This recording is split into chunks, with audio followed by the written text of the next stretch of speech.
Recently coming off the 10 best and worst communicators of the year, Steve Jobs was our number one. And so I was inspired to read the book by Walter Isaacson. It's a long book, but it's a fascinating book. And the things that you can learn from it, as far as management and leadership, something I just recently read, because again, I'm only halfway through it, I've been reading it for quite some time, is how he motivated his team when he first started the Macintosh computer to lower the boot time. Basically, when you start a computer, how long does it take to be ready?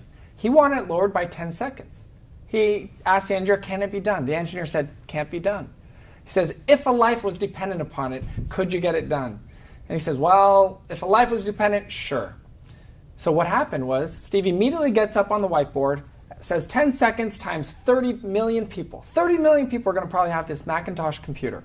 10 times 30, and showed it's more than one lifetime of savings. And not only did they just save 10 seconds, they almost doubled the time in savings alone. I think it was 18 or 25 seconds of saved in the boot time when you start a computer. That's fascinating. The challenge that we have is sharing numbers that people get and you can put in a way in human scale statistics.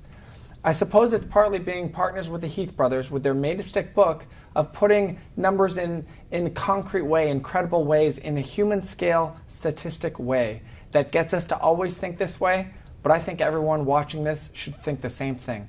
So as you go into your next opportunity, how can you change that number to make it make more sense? Thanks for listening.